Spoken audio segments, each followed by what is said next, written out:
le temps que la Guinée se connecte, la Guinée-Bissau. En fait, c'est pour 8 pays. Et donc, les points focaux, je pense que oui. Bon, peut-être qu'on peut démarrer par une présentation le temps que Diallo de la Guinée-Bissau se connecte. Pour ma part, je suis Bachir Kanouté, secrétaire général de l'Observatoire de la démocratie participative pour la région Afrique. Et je voudrais, au nom de tous les partenaires et au nom de l'OIDP, vous souhaiter la bienvenue sur la plateforme pour cette réunion qui nous permettra de partager sur le prix d'excellence. Vous le connaissez peut-être déjà, mais là, on va avancer un peu plus sur l'habilitation pour l'utilisation de la plateforme de soumission. Je vous souhaite à tous la bienvenue et une excellente matinée. Donc, je passe la parole à Issa. Issa, quand tu termines, tu passes la parole à quelqu'un. Tu peux activer la caméra et ensuite te présenter. D'accord. OK. Voilà. D'accord. Je réponds au nom de Ramdé Issa. Je suis le directeur exécutif de l'ONG Éveil et point focal OIDP Côte d'Ivoire. Je passe la parole à M. Sagbo.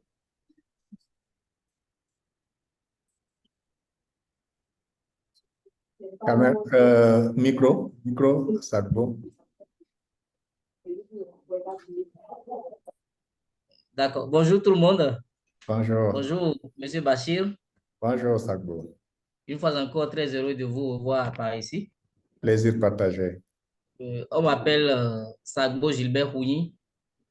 Je suis chef cellule contrôle des marchés publics, cumulativement au poste de chef division coopération décentralisée et intercommunalité à la mairie d'Adjara au Bénin. Je vous remercie. Merci. Merci, Sagbo. Tu passes la parole à qui? Sagbo, tu passes la parole à qui? Je passe la parole à Mamadou Aliou. Mamadou Aliou Diallo. Bonjour. Bonjour. Bonjour, monsieur Kanouté. Bonjour à tous. Bonjour. Moi, je suis Aliou Diallo. Je suis directeur ENDA Santé en Guinée-Bissau. C'est un plaisir d'être avec vous dans cette plateforme. Et merci pour la confiance. Merci. Merci, Diallo. Bienvenue et depuis la Guinée-Bissau. Tu passes la parole à qui, Diallo? Bon, j'ai eu problème de connexion Internet. Je ne sais pas qui a déjà intervenu, mais est-ce que bon. monsieur Lassana Silla? Très bien. Parfait. Oui, bonjour. Caméra, Lassana.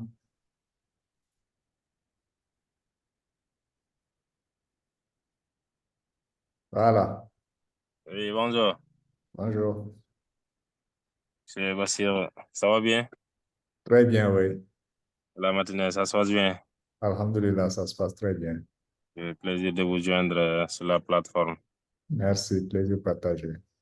Merci beaucoup. D'accord. Et vous vous présentez, vous êtes de quel pays et pour les autres? Voilà, moi c'est Lassana Silla, je suis sénégalais, précisément je suis à Kédougou, région. À Je travaille Kédougou. à USAID Gaulle étant facilitateur communautaire. D'accord, très bien. On est des anciens aussi de relais d'accompagner les collectivités territoriales dans la soumission et puis le leadership local. C'est ça, très bien. Voilà. Merci, bienvenue. Vous introduisez qui? Donc, moi, j'accompagnais les collectivités de Saraya. Donc, vous passez la parole à qui, je dis? Bon, comme je viens d'entrer. D'accord. Bon, je passe la parole à Ahmed Sekou Diallo alors. D'accord, merci beaucoup. Merci à vous. Ok.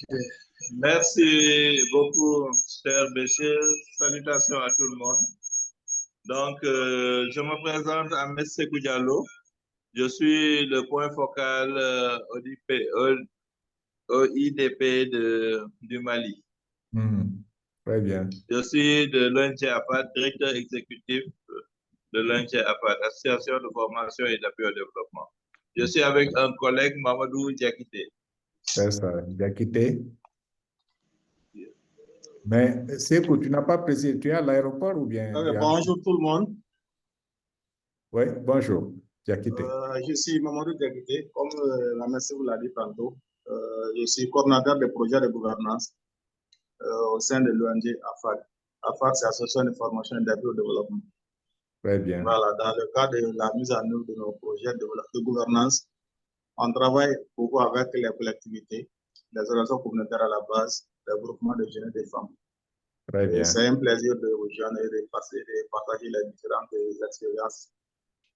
Très bonne session à tous. Merci, merci, Diakité Diallo. Et Diakité, vous introduisez qui? Je passe la parole à M. Amadou Sadio. Amadou Sadio. Vous pouvez déjà intervenir. Amadou Sadio. Oui. Aïssata Dramé, si possible. Aïssata Dramé. Oui. Bonjour. Vous m'entendez? Oui, c'est bon. Voilà, c'est Amadou Diallo. C'est un plaisir de ce matin. J'étais en cours de route et j'ai reçu le lien. J'ai cliqué, je n'ai pas toutes les informations, mais je pense que c'est un plaisir aussi de participer parce que j'ai travaillé avec les collectivités du département de Kolda. Je suis de Kolda, actuellement je suis dans la commune de Toubadou. D'accord. Dans le district de Kombo. Parfait, c'est Kolda au Sénégal. Très bien, vous introduisez qui? Je vois Randy Issa. Il a déjà parlé. Alors, donc, on va introduire Jean-Pierre Deguet. Voilà, Jean-Pierre Deguet. Jean-Pierre, vous êtes là? Oui, bonjour Bachir, bonjour à tous les collègues en ligne. Je disais à Karim hier que je serai assez mobile parce que je suis dans une mission au nord du Bénin, dans les communes. Et j'ai des collègues qui sont actuellement en train de tenter de joindre la réunion. Mais il y a un souci technique que, bon, à d'autres, il est demandé l'ID de la réunion. Bon, je ne sais pas, moi, je n'ai pas eu besoin de remplir un truc d'ID avant de me connecter, donc je ne sais pas quels soucis ils ont. Si on peut me générer le lien aussi sur WhatsApp, je vais leur envoyer pour joindre, au cas où je disparaîtrai pour les problèmes de connexion. Sinon, j'espère que je vais pouvoir être là jusqu'à la fin. Donc, je suis le secrétaire exécutif de Social Watch Bénin. Social Watch Bénin qui est le point focal de OIDP Afrique. Et bon, on est entré en contact avec Inda Ecopop dans le temps pour les formations de certification sur le budget participatif depuis 2016 déjà. Merci. À bientôt. Donc, je ne dirai pas à bientôt, je suis là. Mais bonne session à nous tous. Très bien. Merci, Jean-Pierre. Khadim pourra t'envoyer le lien pour que tu l'envoies à tes collègues. D'accord. Tu introduis qui? Ok, merci. Oh, bon, on a dit que le Togo n'est pas là, sinon c'est mes frères du Togo, je voulais introduire. J'ai déjà entendu Adjara. Bon, mais le Sénégal n'est pas loin. Non, avant d'aller, si je saute le Togo, je dois aller en Côte d'Ivoire. C'est mon pays. Je pense qu'il s'est déjà présenté. Ah, bon. Ok, si je vais là, je vais au Burkina. Si Burkina le Burkina n'est pas là. Ah, bon. Bon. Le Niger est là? Non, ils ne sont pas là. Tu n'aimes pas le Sénégal, mais bon, tu seras obligé d'aller au Non, Sénégal. le Sénégal, c'est loin. Il faut que je voie les voisins d'abord. Bon, donc, je fais un vol de, je pense que c'est 3 heures, hein, 2h30 à 3 heures pour aller à Dakar et trouver un collègue là-bas. Très bien. Ok, merci. Merci Jean-Pierre. Et c'est tout? Bonjour à tout le monde. Je suis Madame Ba, Aïssatou Dramé, chargée de projet à Enda Ecopop, Sénégal. Et je présente en même temps le point focal OIDP du Sénégal qui est actuellement empêché. Merci. Merci Aïssatou. Tu introduis qui? Khadim. Khadim.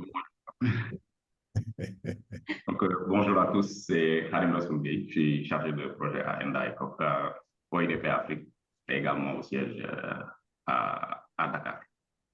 Merci. Un plaisir d'être avec vous. Très bien. Bon, je pense que tous ceux qui sont là se sont présentés. Je voudrais donc vous remercier. Je vais partager mon écran. Khadim, n'oublie pas la requête de Jean-Pierre. Oui, c'est déjà fait. J'ai envoyé au moment. C'est fait. Merci beaucoup. J'ai eu le lien.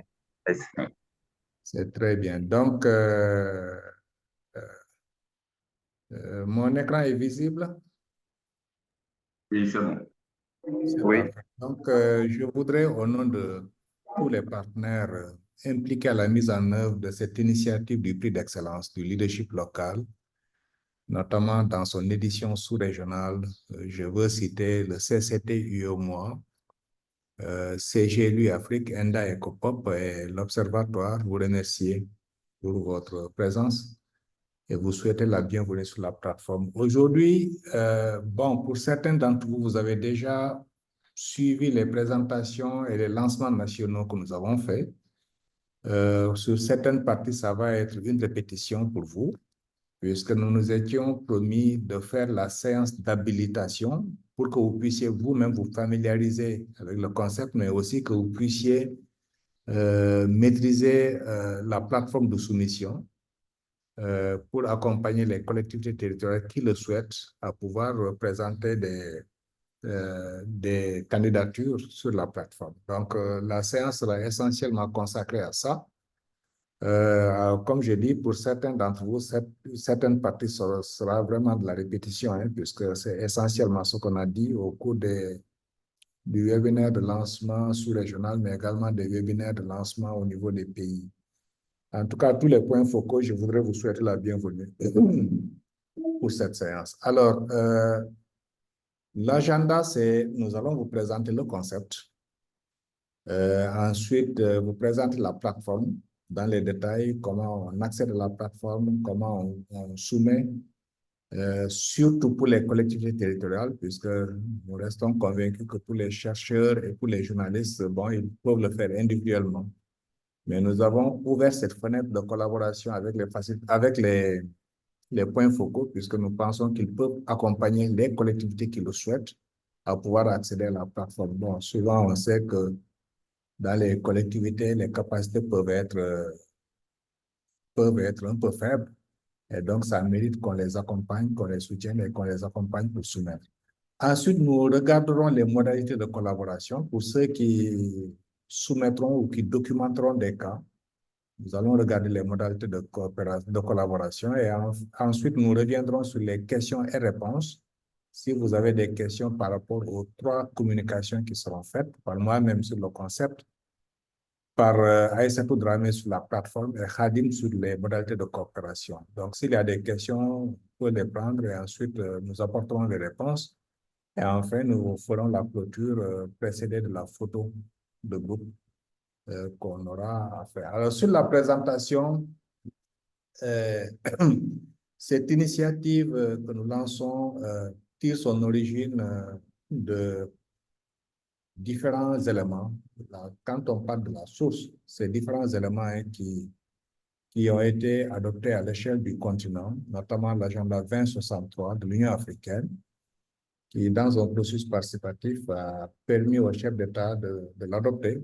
2013, c'est un agenda fondateur qui me semble essentiel, en tout cas pour tous les acteurs politiques, sociétés civiles, scientifiques, etc., élus en Afrique. C'est un document fondateur qu'il faudra avoir, qu'il faudra lire, puisque ça donne une orientation sur l'Afrique que nous voulons et là où nous voulons que l'Afrique soit en 2050.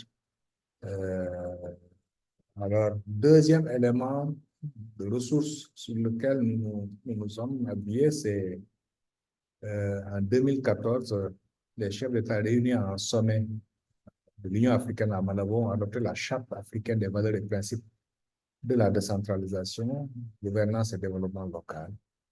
Et dans ce document, il y a deux éléments qui retiendront notre attention. Le premier, c'est les chefs d'État ont recommandé que chaque année, que les États partis, eux, quand ils disent États partis, c'est que chaque État, chacun des 54 pays de l'Afrique, puisse célébrer la journée africaine de la décentralisation. Et ils l'ont calé au 10 août pour que cet événement soit célébré à l'échelle de l'Afrique.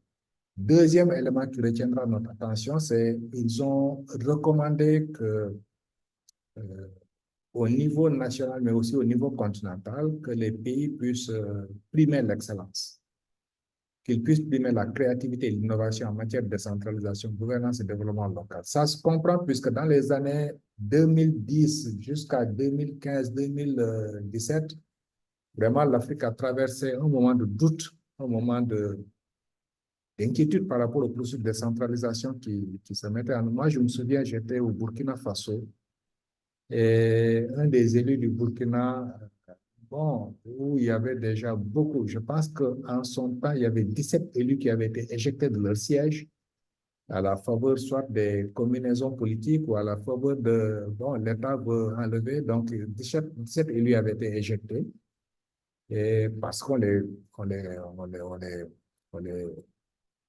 on avait dit qu'il y avait des malversations, qu'il y avait des blocages politiques, etc., etc. Donc, ils avaient été éjectés.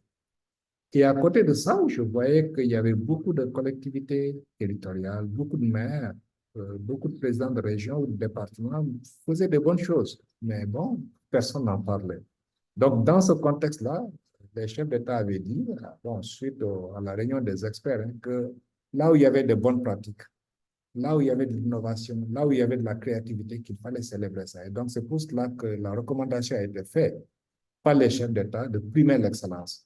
Et en le faisant au niveau national, mais surtout à l'échelle continentale. Alors, nous nous sommes inscrits dans cette mouvance-là pour organiser ici au Sénégal en 2018 la première édition du prix d'excellence du leadership local.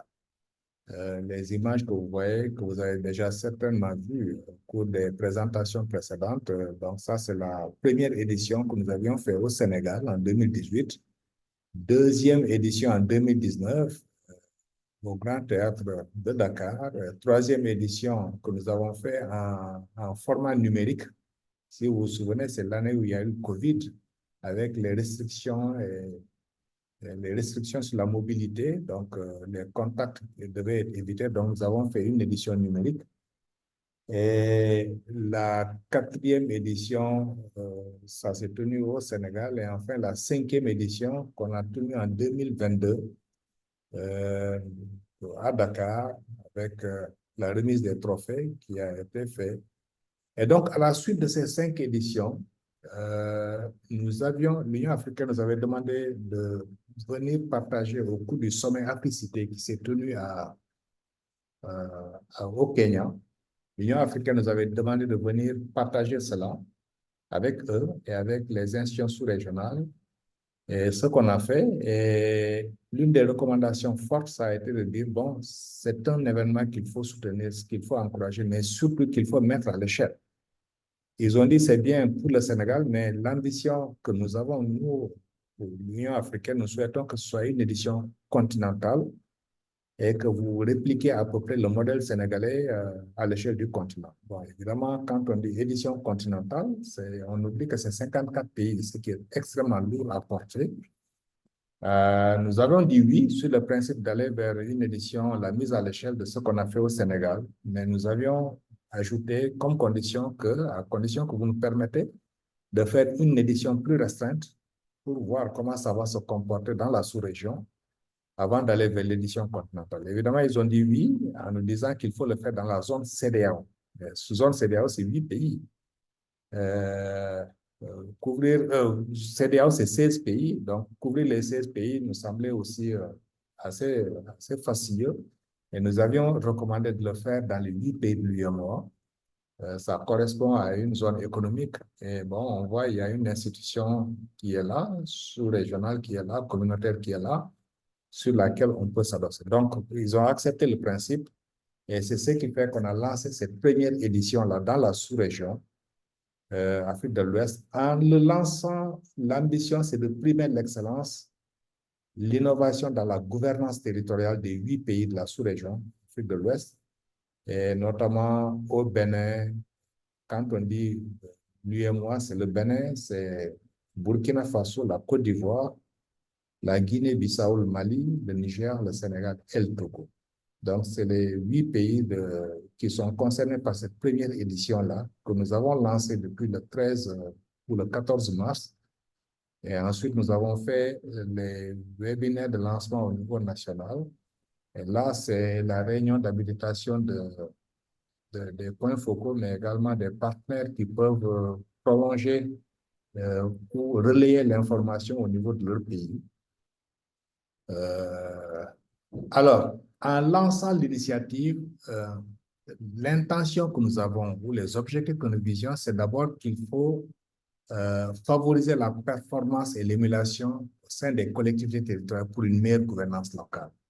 L'enjeu, c'est de dire, si tu lances une initiative comme ça va pousser tout le monde à être plus performant, mais ça va créer de l'émulation puisque chacun voudra être primé et donc pour être primé, chacun va conduire des processus de qualité.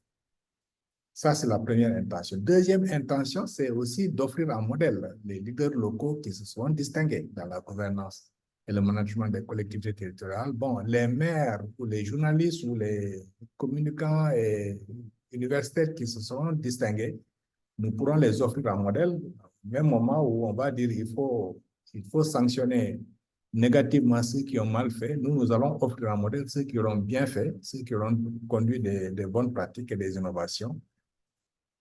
C'est aussi un espace d'apprentissage par pair, puisque les élus qui ont eu des bonnes pratiques, les journalistes communicants ou les chercheurs qui ont fait de bonnes productions pourront aussi le partager pour que d'autres puissent s'en inspirer et que ça puisse servir d'espace d'apprentissage.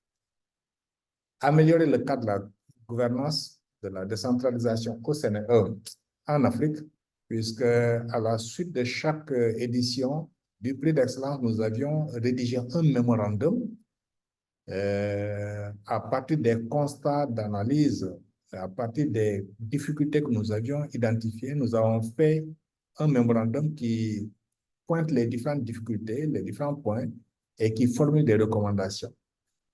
Ça, c'est ce qu'on a fait au Sénégal. Et bon, quand nous l'avions fait, nous l'avons envoyé au ministre en charge des collectivités territoriales. Nous l'avons également envoyé au chef d'État, l'ancien chef d'État, qui avait reçu et qui s'était beaucoup félicité sur cette initiative-là, comme étant un modèle pour améliorer le cadre de la décentralisation, puisque c'est important. Très souvent, nous lançons les processus de décentralisation, mais personne ne s'arrête pour évaluer, pour savoir qu'est-ce qui marche, qu'est-ce qui ne marche pas. Et donc, nous avions dit, pour chaque édition du prix d'excellence, nous allons formuler un mémorandum et ensuite, on se donne une plateforme pour faire le suivi des recommandations qui avaient été faites. C'est aussi améliorer la qualité des productions médiatiques, notamment pour les journalistes et les communicants qui font la remontée de l'information de ce qui se passe dans les territoires. Si nous voyons des bonnes productions, nous pouvons les primer et ça va encourager tout le monde à s'inscrire dans la qualité. Et donc, ça va encourager également à faire une amélioration continue des productions médiatiques qui sont faites. Et enfin, valoriser la recherche au service de l'innovation et du développement, surtout pour le monde scientifique, pour les rapprocher davantage des réalités dans les communautés, des réalités dans les villes, pour qu'ils puissent se servir de ça comme espace de recherche et que ça puisse leur permettre aussi de produire des résultats de recherche qui pourront améliorer le bien-être des communautés, qui pourront aussi s'attaquer aux difficultés et aux besoins que ces communautés rencontrent. Donc, voilà les différents les différentes intentions que nous avons eues en lançant le prix d'excellence du leadership local. Le prix, il s'adresse à 3 catégories d'acteurs. D'abord, les collectivités territoriales, autour desquelles nous avons 6 catégories. Une première catégorie pour la participation et l'engagement citoyen, je reviendrai là-dessus dans les détails. Une deuxième catégorie de prix pour les collectivités qui visent à primer les meilleures pratiques et innovations en matière de transparence et de reddition des comptes. Troisième catégorie, c'est pour l'efficacité et l'efficience budgétaire. Quatrième catégorie, c'est pour l'inclusion, l'égalité et l'équité. Cinquième catégorie, c'est pour la solidarité et l'assistance aux communautés vulnérables. Et enfin, la 6e catégorie pour les collectivités, c'est pour la territorialisation des politiques publiques et des agendas internationaux. Ça, c'est pour le prix, c'est les prix pour les collectivités territoriales. Pour les journalistes et communicants, nous avons 2 prix. Le premier, c'est un prix pour les meilleurs documentaires. Le deuxième, c'est pour les articles de presse que les journalistes font et qui paraissent dans la presse. Et pour les chercheurs, nous avons également 2 prix. Bon, ce n'est pas très visible, mais je vais le citer. Les prix pour les universitaires, d'abord, notamment les doctorants qui ont des projets de recherche parce qu'ils sont en train de faire un doctorat et souvent ils prennent des projets de recherche. Ou alors pour les chercheurs universitaires, notamment ceux qui écrivent des papiers scientifiques, c'est des docteurs ou c'est des professeurs, et souvent, même pour avancer du point de vue académique, ils ont besoin de faire des articles scientifiques qui paraissent dans des journaux. Donc, pour cette catégorie d'acteurs-là, les universitaires et les chercheurs, nous avons donc 2 prix. Un premier prix pour les meilleurs projets de recherche pour les doctorants et un autre prix pour les meilleurs articles scientifiques. Pour les collectivités, maintenant, dans les détails, la catégorie participation et engagement citoyen, nous cherchons des bonnes pratiques et des innovations pour promouvoir la participation des citoyens et autres légitimités sociales à toutes les étapes du processus décisionnel relatif à la conduite des agendas de développement. Cette catégorie, c'est surtout pour aujourd'hui, de plus en plus en Afrique, on voit que le citoyen ne veut plus qu'on décide pour lui. Il veut qu'au moment où les gens décident, au moment où les gens définissent l'agenda de développement, que ce soit les élus ou les décideurs, c'est important qu'eux-mêmes puissent participer. C'est important. Et donc, pour nous, dire qu'ils participent, ce n'est pas uniquement une consultation avec eux, mais c'est qu'ils participent à toutes les étapes du processus décisionnel, notamment depuis le diagnostic, l'identification des besoins, la priorisation, la mise en œuvre, le suivi et l'évaluation participative. Donc, nous cherchons des bonnes pratiques et des innovations qui permettent une participation des citoyens à toutes ces étapes-là. Alors, deuxième catégorie, c'est pour la transparence et la redevabilité, notamment pour les collectivités territoriales. Là, nous cherchons des bonnes pratiques et des innovations pour assurer une meilleure circulation de l'information budgétaire et surtout l'obligation de rendre compte de l'utilisation des ressources publiques. Dans cette catégorie, nous cherchons les pratiques surtout pour assurer l'accessibilité de l'information budgétaire, puisque très souvent, quand on dit accès à l'information, on pense que juste en faisant la publication ou alors en faisant l'affichage d'un budget, ça suffit. C'est bien, puisque ça permet un accès physique à l'information. Mais ce qui nous paraît essentiel, c'est au-delà de l'accès physique à ce document budgétaire-là qui est affiché dans la cour des mairies, dans un tableau d'affichage, il faut une accessibilité intellectuelle. Qu'il y ait un effort pour que l'information budgétaire puisse être présentée de manière simple, de sorte que ceux qui n'ont pas une compréhension de la structure du budget, qu'ils puissent avoir l'information présentée de manière simplifiée et qu'ils puissent le comprendre. Nous cherchons également des bonnes pratiques et des mécanismes innovants pour assurer la redevabilité et l'obligation de rendre compte de manière régulière et appropriée sur l'utilisation des ressources. C'est important puisque très souvent, nous voyons que tout ce mouvement de défiance qu'il y a vis-à-vis des institutions, c'est aussi parce que les citoyens qui sont en attente d'informations et qui sont en attente de compte rendu de la gestion qui se fait des ressources publiques qui sont mobilisées au nom des citoyens, il n'y a pas de compte rendu. Donc, nous cherchons des bonnes pratiques et des mécanismes innovants qui permettent de rendre compte de manière régulière, de manière appropriée.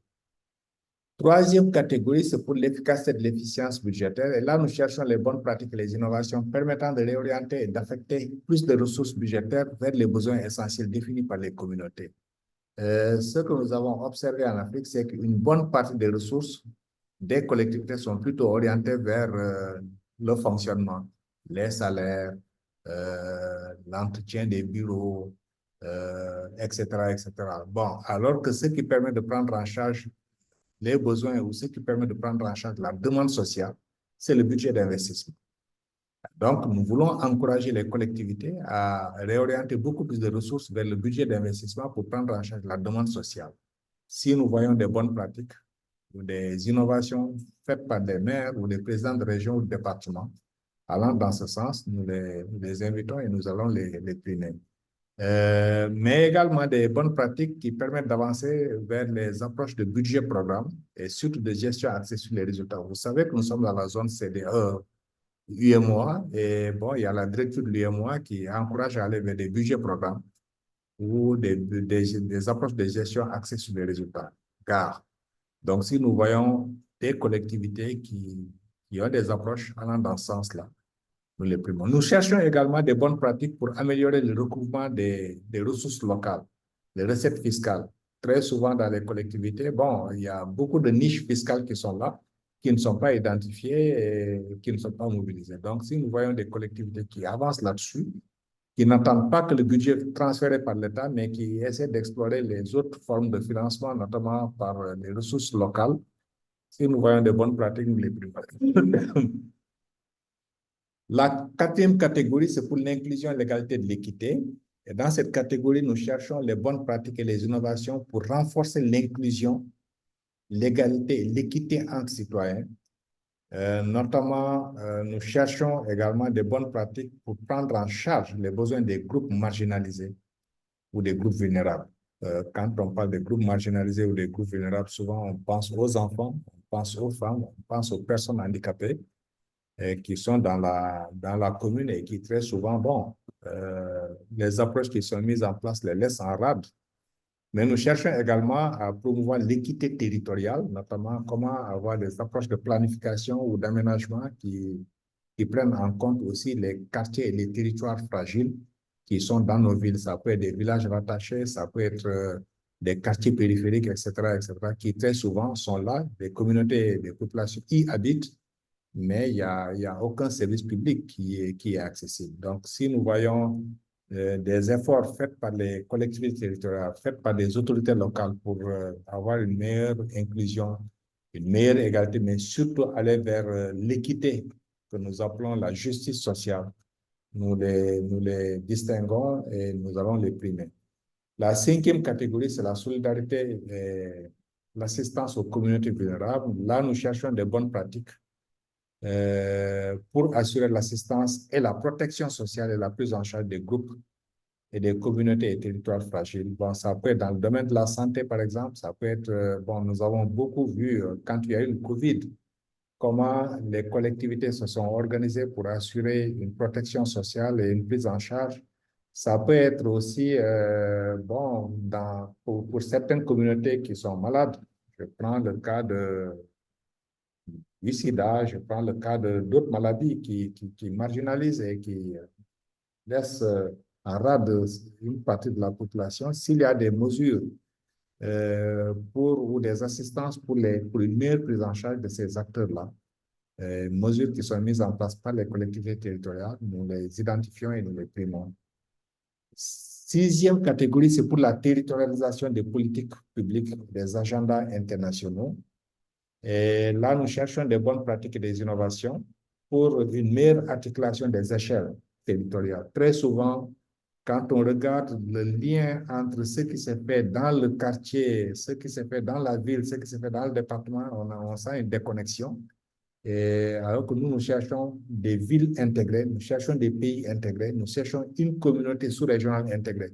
Donc, s'il y a des bonnes pratiques et des innovations qui sont mises en place pour faire une articulation de ces différentes échelles-là, nous les primons. Bon, en parlant de ça, on voit également tout ce qui est coopération transfrontalière qui peut rentrer dans ce cadre-là, puisque ça contribue à créer un aménagement harmonieux. Et là, il y a des dynamiques de coopération qui se développent aussi de part et d'autre dans nos pays, entre le Sénégal et le Mali, entre le Burkina, comme disait tantôt Jean-Pierre, qui voulait plutôt parler des pays qui sont très proches. On peut en voir entre le Bénin et le Togo, on peut en voir entre le Niger et le Mali, etc. Donc, il y a des dynamiques de coopération transfrontalière qui se mettent en place, qui permettent de faire une articulation entre les différentes échelles territoriales.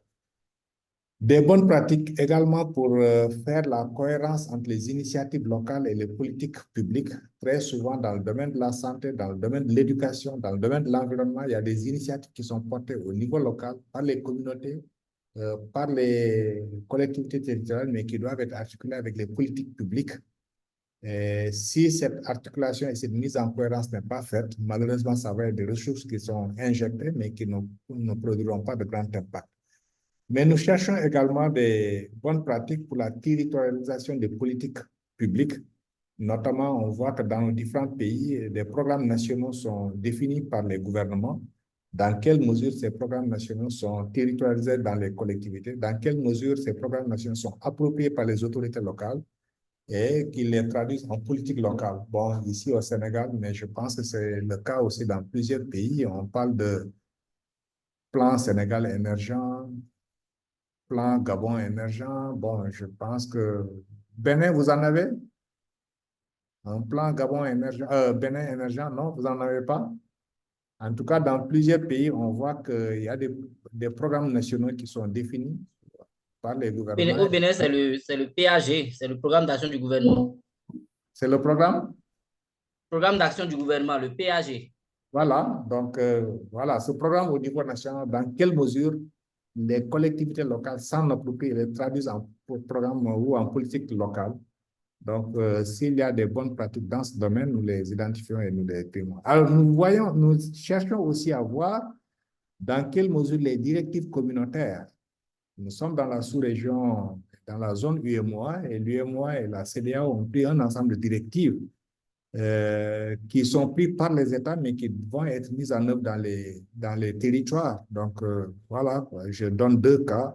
C'est la lutte contre le blanchissement des capitaux, la loi des finances, que la communauté a dit qu'il faut internaliser. Et quand on dit qu'il faut internaliser, le gouvernement doit élaborer, aligner maintenant sa politique finance, mais les collectivités également, leur budget doit être aligné sur ça. Donc, si nous voyons des bonnes pratiques dedans, dans l'application de ces directives-là et dans l'internalisation de ces directives-là, nous les primons. Mais c'est aussi comment est-ce que les agendas internationaux peuvent être appropriés et localisés, territorialisés dans les politiques locales, dans les collectivités locales. C'est les ODD, de plus en plus vous entendez l'agenda, la territorialisation de l'agenda 2030. Bon, j'ai connu, par exemple, au Bénin, je ne sais pas si ça marche toujours, la commune c'est pas Adjara, c'est la commune de Tofo, qui avait en son temps eu une bonne approche pour territorialiser les ODD, qu'elle a traduit en politique locale, donc c'est une bonne pratique, peut-être qui peut être documentée. C'est l'agenda climat, c'est l'agenda 2063, mais il y en a plusieurs. Je pense que quand on regarde du point de vue santé, quand on voit, il y a plusieurs directives ou plusieurs agendas internationaux qui sont adoptés par nos États à l'échelle internationale, mais qui doivent être traduits en politique nationale et en politique locale. Voilà les 6 catégories pour les collectivités territoriales. Et si nous voyons des bonnes pratiques sur chacune de ces catégories, bon, nous les identifions déjà et ensuite nous pourrons les primer. Ensuite, pour les journalistes et communicants, je vais passer vite puisque bon, c'est consacré, ce webinaire, c'est surtout pour les collectivités et les points focaux. Bon, nous voulons primer les articles de presse, c'est les articles qui paraissent dans les journaux, qui sont bien rédigés et qui permettent de susciter un débat ou sur une question particulière qui est soulevée au niveau national. Mais nous cherchons aussi les documentaires audiovisuels, notamment des reportages sur des cas particuliers pour des documentaires de 15 minutes environ qui sont produits et qui peuvent aller en profondeur à travers les images ou les vidéos pour raconter une histoire ou explorer un sujet spécifique. Ça, c'est pour les journalistes et communicants. Donc, deux catégories, les articles de presse qui paraissent dans les journaux ou alors les documentaires audiovisuels qui sont publiés dans les télés. Pour les universitaires aussi, nous avons deux catégories, les projets de recherche de doctorat. Les doctorants, très souvent, prennent des questions de recherche, ça peut être des questions qui intéressent les collectivités territoriales. Donc, si nous voyons de bons projets de recherche soumis par des doctorants, nous les identifions et nous les primons, mais aussi les articles scientifiques, notamment les chercheurs, qui très souvent ciblent un aspect et font des recherches approfondies là-dessus et produisent un article scientifique qui est publié dans des revues scientifiques. Si nous voyons de bons projets, de bons articles scientifiques, nous pouvons les primer, nous les identifier d'abord et ensuite les primer. Bon, ça, je pense que c'est le film. Oui, c'est le film que nous avions fait pour le cas du Sénégal et qui récapitule tout ce que je viens de dire. Bon, je vais vous laisser écouter. Si le son ne passe pas, signalez-moi pour qu'on puisse voir.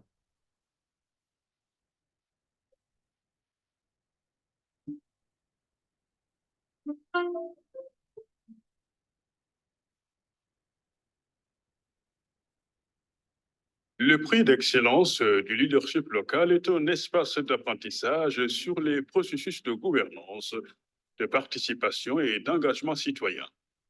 Cette initiative est une résultante du projet Budget participatif Sénégal, soutenu par le Programme national de développement local, OSIWA et ONU-FAM. L'organisation ENDA ECOPOP l'a conceptualisé conformément aux recommandations de la Charte africaine des valeurs et des principes de la décentralisation, de la gouvernance locale et du développement local. La distinction qui se veut une approche volontaire à l'intention des collectivités territoriales, des journalistes communicants et des chercheurs se situe dans un contexte sénégalais particulier de la décentralisation en mouvement. Il ne peut y avoir de développement économique soit que s'il est territorialisé, c'est-à-dire que les communautés soient au centre de la problématique afin de tenir compte de leurs besoins de l'administration légitime. Pour une initiative novatrice et porteuse d'enjeux, le processus doit être bien encadré. C'est ainsi qu'un comité de pilotage a été mis en place par arrêté ministériel, ainsi qu'un comité scientifique constitué de distinguées personnalités issues de plusieurs catégories socioprofessionnelles, avec une mission précise. Pour une deuxième année de conduction du prix d'excellence du leadership local, c'est une très bonne progression que nous faisons. L'équipe travaille très dur et nous sommes sûrs que nous arriverons à de très bons résultats. Plusieurs rencontres de cadrage, d'ateliers d'information et de sensibilisation et forats ont ponctué le processus piloté par le comité scientifique. Une communication institutionnelle a été actionnée en plein régime. Pour les deux éditions, 207 collectivités territoriales, 13 journalistes et 15 doctorants y ont participé. La diversité et l'expressivité des cas pratiques issus des territoires constituent des leviers sûrs pour constituer un véritable espace d'apprentissage mutuel sur les processus de gouvernance, de participation et d'engagement citoyen. Lors des différentes éditions, un travail méticuleux d'analyse et d'examen des offres a été noté. Cap sur la conférence d'apprentissage de 2 jours devant un public attentionné et des nominés présents. Le cadrage de l'événement par le président du comité de pilotage s'appuie sur un processus continu mettant en valeur les bonnes pratiques et les innovations dans le domaine de la gouvernance territoriale. Les 3 premiers de chaque catégorie ont été primés au terme de joutes oratoires captivants. Il s'agit de la catégorie participation et engagement citoyen, la catégorie transparence et réédition des comptes, la catégorie inclusion, égalité, équité, la catégorie solidarité et assistance aux communautés vulnérables, la catégorie territorialisation des politiques publiques et agenda internationaux de développement, la catégorie efficience budgétaire. En termes de résultats, cette expérience nous a permis, en 2016, de recouvrer 81,51% de l'impôt sur le minimum fiscal, qui est la principale recette des nouvelles communes. Les catégories médias et doctorants ont bouclé la boucle. Espoir est un film documentaire qui se penche sur la question des mutilations génitales féminines, qui consiste à altérer ou léser une partie ou la totalité des organes génitaux de la femme pour des raisons non médicales. Justement, cette méthodologie de la systémique territoriale va nous permettre de voir le territoire de la Grande Côte comme un construit socio-spatial, relations société-espace, pour un peu voir les logiques des acteurs et leurs intérêts différents. Ça a été 48 heures intenses. Intenses en termes d'enseignement, intenses en termes d'apprentissage, mais surtout intenses en termes de... Il y a beaucoup d'innovations qui se font au ras du sol, il y a beaucoup d'innovations qui se font dans les collectivités territoriales, mais qui ne sont pas connues. Pour départager les candidats, la notation des membres du comité scientifique équivalent à 35% a été complétée par l'évaluation citoyenne et le vote populaire par SMS qui a un pourcentage de 10%, suite à la retransmission en direct sur les réseaux sociaux. Cette double notation a été croisée par les fiches de candidature, 40%. Et les mesures de performance institutionnelle des collectivités territoriales, 20%. Au finish, les heureux élus se sont fait dévoiler le jour de la cérémonie de distinction des meilleures pratiques et initiatives dénommée Prix d'excellence du leadership local. Au terme de chaque édition, devant un nombre public assidu et collé à l'événement, les lignes ont positivement bougé au Grand Théâtre. Avec tout le cérémonial requis, le président du comité scientifique dévoile les primés des différentes catégories. Le premier prix de la catégorie participation et engagement citoyen va au conseil départemental de Kaolack.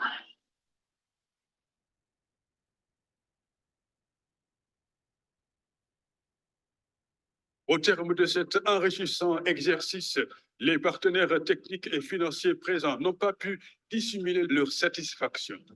Je voulais juste vous dire au nom de l'ambassade du Luxembourg, félicitations, continuez vos engagements au profit de toutes les Sénégalaises et les Sénégalais. Merci. Pour vous dire que si l'avancée de la décentralisation au Sénégal est équivalente à la ferveur de cet événement, je pense que la décentralisation est l'acte 3 et le développement des collectivités territoriales ont vraiment de beaux jours devant eux. C'est un honneur d'être ici, de décerner ces prix au nom de l'ambassadeur du gouvernement des États-Unis d'Amérique, puisque nous sommes ici pour soutenir le Sénégalais et la Sénégalaise dans leur vision de leur propre développement économique. Et nous pensons que ça passe en grande partie par des communautés fortes, et ça veut dire des collectivités territoriales porteurs de leur propre développement. Pour nous, c'est de dire qu'il faut institutionnaliser que le Sénégal puisse le faire l'année prochaine, mais en l'élargissant, en ouvrant à 2 ou 3 autres pays qui peuvent participer à l'exercice qui a été fait avec les autorités locales sénégalaises, les chercheurs maliens, les journalistes et communicants du Burkina Faso, qu'ils puissent tous participer à ce processus. Au terme de cette cérémonie riche en couleurs et en sonorités, le président du comité scientifique a présenté le mémorandum non sans insister sur quelques recommandations en direction des différentes catégories de candidats. Nous invitons le ministère à encourager les collectivités territoriales à nouer des partenariats avec le secteur privé et la coopération décentralisée, voir les opportunités offertes par l'intercommunalité. Cette option se présente de plus en plus comme une nécessité absolue pour le développement de nos collectivités. En direction de la presse, la spécialisation dans le domaine de la décentralisation leur permettrait de se familiariser davantage avec certains concepts et de pouvoir travailler avec certaines personnes ressources. Nous voulons, pour les chercheurs, adopter les collectivités territoriales comme cadre de recherche de domaines d'application en rapport avec les différentes ressources existantes. Ces propos renseignent sur le sérieux et la qualité de l'exercice. Je constate pour m'en féliciter l'engouement des exécutifs locaux suite à une première édition réussie, à tout point de vue. D'ailleurs, l'évaluation qui en a été faite a démontré toute la pertinence de sa structuration et la vitalité de l'approche. À cet effet, je tiens d'emblée à remercier vivement et à féliciter chaleureusement l'ONG ENDA EcoPop pour cette bonne initiative qui met en œuvre l'option du président de la République, M. Macky Sall, de faire de notre territoire la clé de voûte de nos politiques publiques. Pour la 3e édition marquée par l'événement du Covid-19, une approche digitale a été notée, ce qui a fortement limité la chaleur humaine et les interactions cognitives. Pour assurer un suivi post-événement et un accompagnement des collectivités territoriales nominées, ENDA EcoPop a misé sur la coopération décentralisée avec l'Organisation du Forum économique du Sénégal en Belgique, présidée par l'ambassade du Sénégal en Belgique. Des moments forts de partage ont successivement eu lieu. ENDA EcoPop vient de réussir un coup de maître avec le soutien de tous ses partenaires.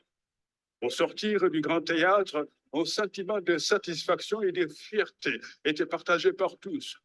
À présent, tous les regards sont tournés vers la pédagogie de l'expérience dans le champ de la bonne gouvernance territoriale au service des communautés agissantes et pour le développement du capital humain. Le prix d'excellence du leadership local, c'est l'excellence territoriale.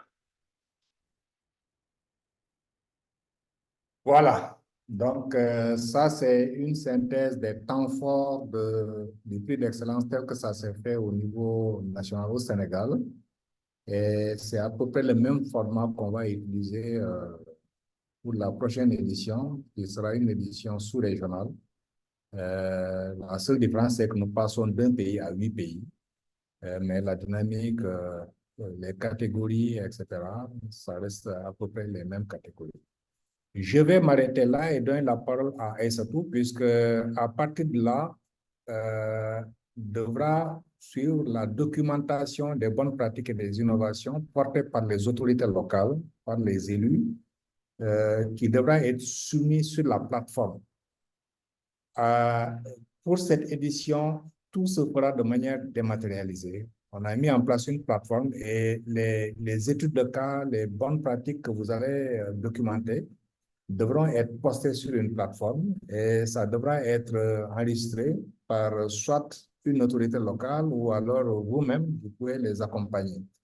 Alors, nous avons choisi de faire ce webinaire pour parler avec vous, puisque si vous le souhaitez, vous pouvez jouer un rôle pour aider vos pays à documenter de bonnes pratiques, puisque très souvent, les élus sont en train de faire des choses et souvent, ils ne se rendent même pas compte que ça peut être des bonnes pratiques et que ça peut servir d'apprentissage pour tout le monde. Donc, en faisant cette réunion d'habilitation, ça vous permet, vous, de voir comment la plateforme fonctionne et ça vous permet également de répercuter l'information auprès des autorités locales qui veulent faire, mais ça vous permet vous-même, si vous le souhaitez, de documenter les bonnes pratiques et les innovations que vous avez déjà fait peut-être avec des autorités locales ou des collectivités avec lesquelles vous travaillez.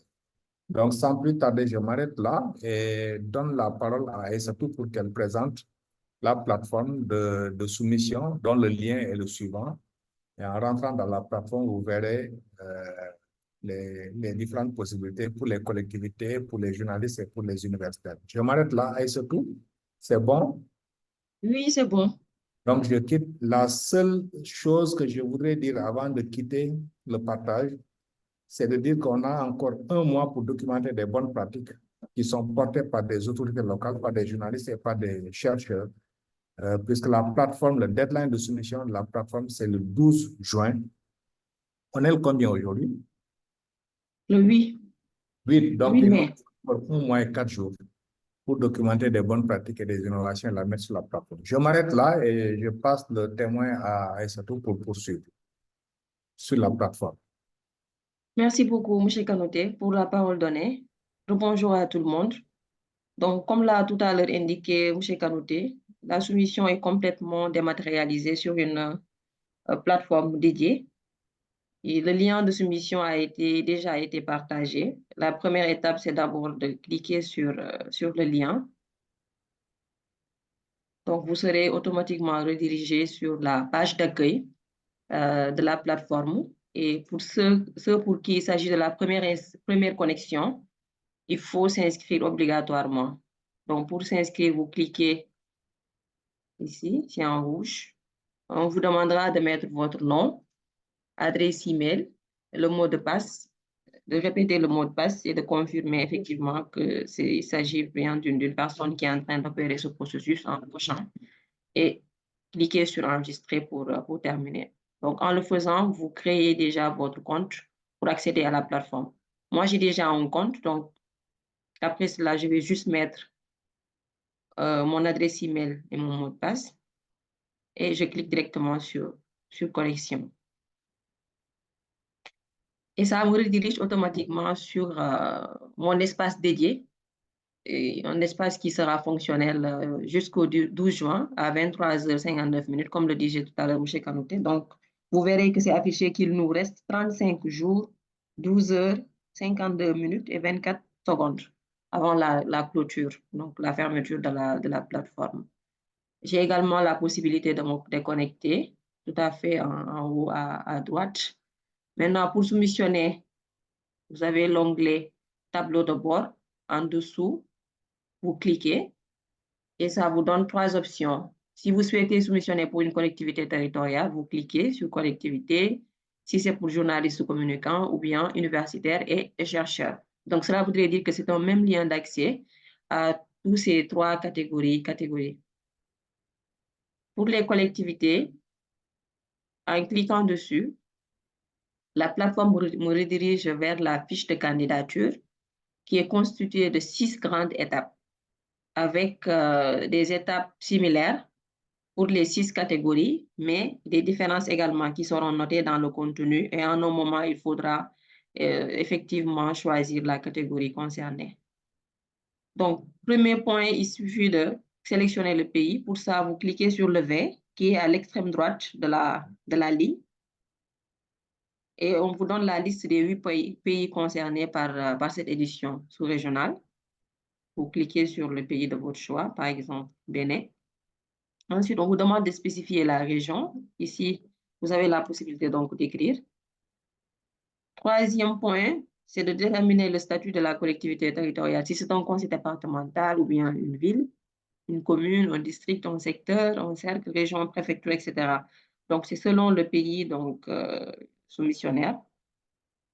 Là, vous précisez le nom de la collectivité territoriale avec possibilité d'écrire aussi. Le numéro de téléphone du contact. Donc là, vous verrez, j'essaie de cliquer sur des lettres, mais ça ne passe pas parce que c'est une ligne qui a été paramétrée pour n'enregistrer que des numéros de téléphone. Donc, vous voyez, quand j'ai commencé à mettre 77, etc., donc ça passe. Donc, cette ligne ne connaît que les chiffres. L'adresse email, il faut également mettre le nombre d'hommes dans le conseil local, le nombre de femmes. Ensuite, pour la population, on vous demande le nombre total d'hommes, le nombre de femmes, le nombre de jeunes, la superficie de la collectivité territoriale, la densité de la population, le principal secteur de revenus économiques. Et à ce niveau, on vous demande également le cadre territorial, comme je l'avais fait apparaître tout à l'heure, soit c'est une ville, une commune, un cercle, une région, etc. Et enfin, vous terminez par choisir la catégorie de soumission. Parmi les 6 catégories, participation, engagement citoyen, territorialisation des politiques publiques, inclusion, etc. Donc, je clique par exemple sur solidarité. Et pour continuer, je clique sur suivant pour accéder à la deuxième page de la fiche de soumission. Ou bien, par exemple, si j'ai des informations à aller chercher, pour revenir plus tard, continuer ma soumission, je peux cliquer sur sauvegarder, me déconnecter et continuer la documentation. Et pour revenir, il suffira juste donc de mettre son adresse email et son mot de passe pour encore accéder à son espace dédié. Donc, je clique sur suivant pour poursuivre le renseignement. Donc, je suis au niveau de la deuxième partie maintenant, la partie description. Là, on me demande de mettre le titre de l'expérience. Donc, j'ai la possibilité d'écrire également. La date de démarrage de l'expérience. Tout à fait à droite, il y a un calendrier sur lequel je peux cliquer pour déterminer le jour, le mois et l'année. Donc là, ça affiche le 8 mai 2024, mais j'ai la possibilité, par exemple, de cliquer ici pour retourner avril, mars, etc. Février, janvier, selon la date. Pour la date de fin également, c'est le même exercice. Et le calendrier s'affiche et on met la date de fin de l'expérience pour enseigner. Le nom de la personne contact au niveau de la collectivité territoriale, son poste. Et ensuite, on demande de mettre les objectifs de l'expérience. À chaque fois, vous verrez en dessous des questions principales, des questions secondaires qui sont posées pour mieux harmoniser la compréhension et faciliter le remplissage. Expliquer quel est le but de l'expérience de solidarité et d'assistance aux communautés vulnérables, parce qu'effectivement, j'ai cliqué sur la catégorie solidarité. Et le texte ne doit pas dépasser 100 mots au maximum.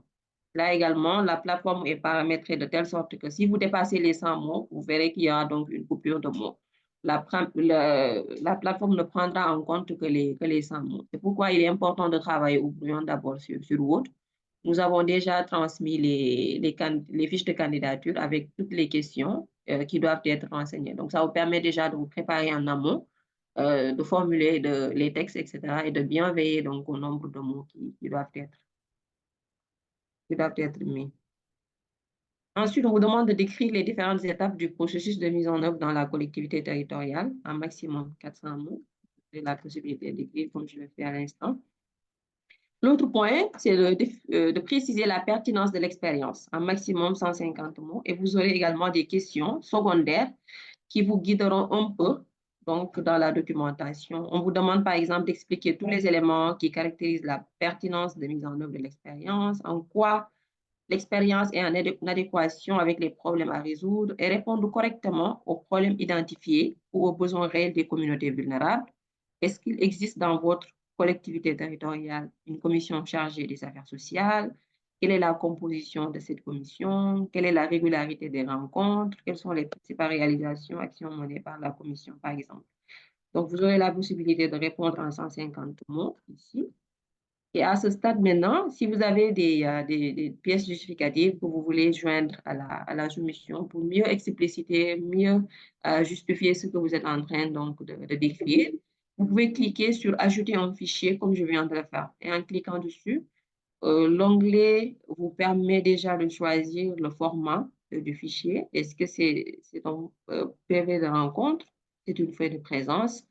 C'est une délibération, un arrêté ou tout autre document pertinent que vous pouvez joindre donc à cette partie. Et en cliquant dessus, la plateforme vous redirige automatiquement sur votre ordinateur pour vous permettre de sélectionner le fichier et de le télécharger.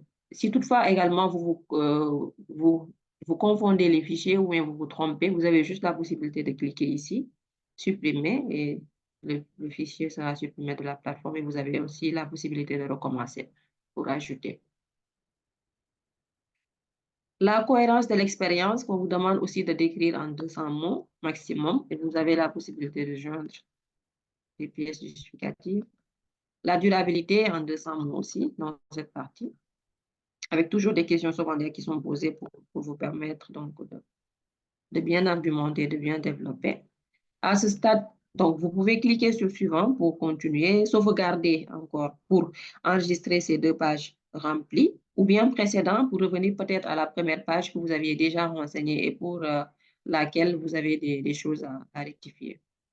Donc moi, je souhaite poursuivre, je clique sur suivant et ça me ramène à la 3e étape, méthodologie. Pour cette étape également, il suffit de cliquer sur ajouter ici et en le faisant, vous déclinez les différentes étapes qui ont été suivies pour aboutir à l'expérience. Donc là, par exemple, la première étape, si c'est une rencontre d'information, par exemple, vous l'écrivez. Quels sont les outils qui ont été utilisés? Vous listez les outils ici. Ensuite, ça c'était la première étape. Vous voulez ajouter une 2e étape, vous revenez à ajouter. Et là, vous renseignez également cette 2e étape. S'il y a une troisième étape, vous cliquez encore sur ajouter pour renseigner. Si vous voulez modifier ou bien que vous vous êtes trompé d'étape, vous pouvez juste cliquer sur supprimer. Et quand vous le faites, donc voilà, la plateforme supprime automatiquement cette partie. Vous avez la possibilité de recommencer en mettant maintenant la bonne information et cliquant sur ajouter. Après l'étape méthodologie, la quatrième étape, c'est les résultats obtenus. D'abord, de présenter l'efficacité, un maximum de 200 mots avec des questions secondaires et la possibilité d'ajouter des pièces justificatives, que ce soit des photos, des documents, etc. Des liens même pour les vidéos et autres. L'efficience de l'expérience, un maximum de 100 mots. Même process.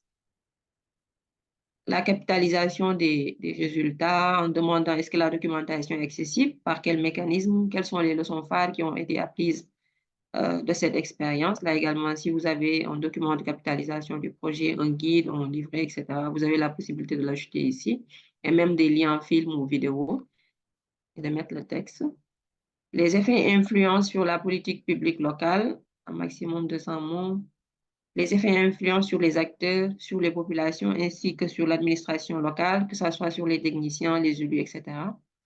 Donc, vous pouvez également décrire en 200 mots dans cette colonne. Je clique sur suivant pour aborder la partie perspective avec l'utilisation future des résultats. On demande de décrire un maximum de 100 mots. Quelles sont les retombées de l'expérience?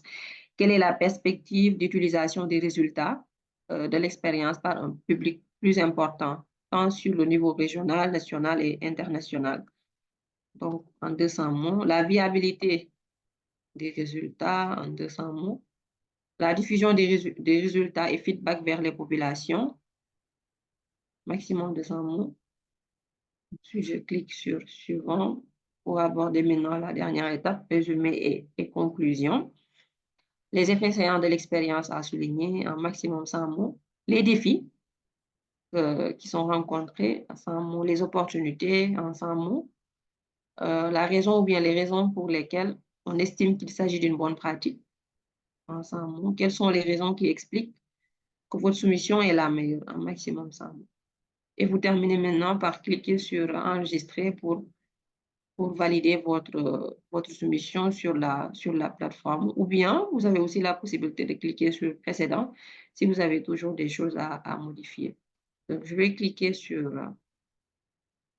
enregistrer et vous voyez que ça affiche liste des collectivités territoriales et la plateforme vous indiquera que la soumission est incomplète.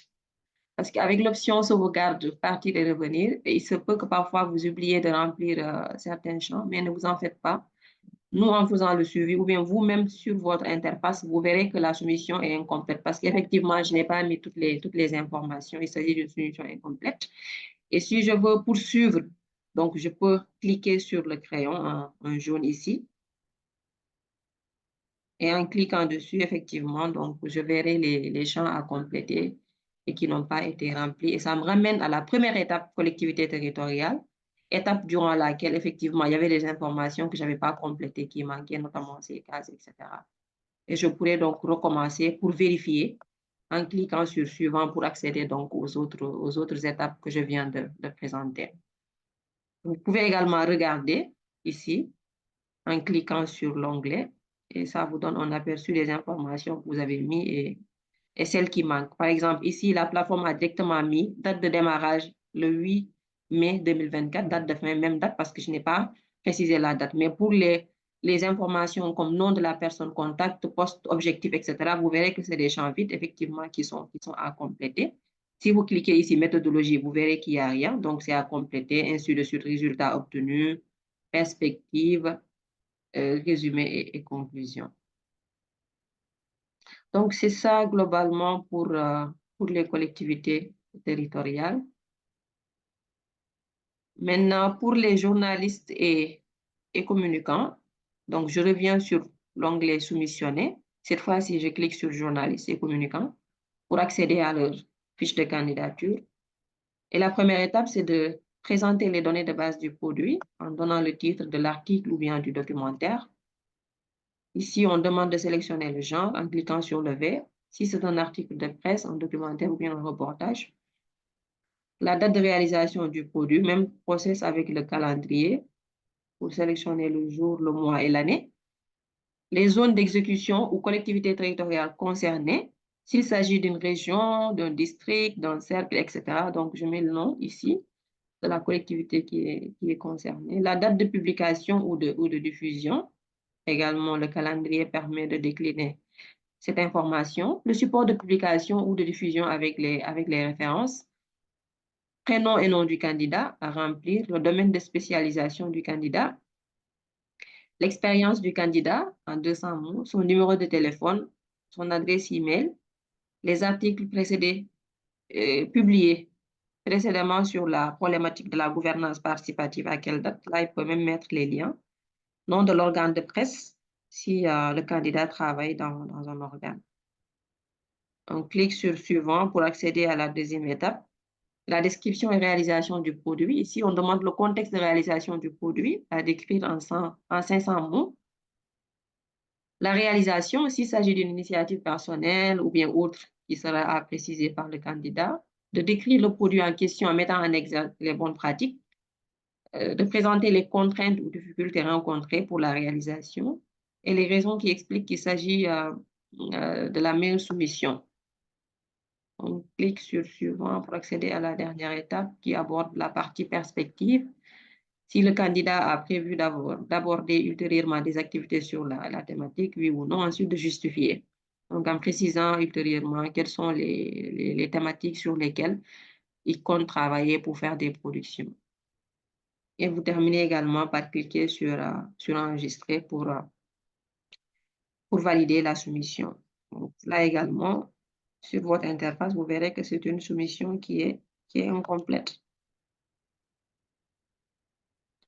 Pour les universitaires et chercheurs, troisième catégorie d'acteurs concernés par ce prix, il s'agit d'abord de présenter les prénoms et noms du candidat, son adresse email, son numéro de téléphone, l'université, parce qu'il s'agit des doctorants ou bien même des enseignants-chercheurs pour les papiers scientifiques.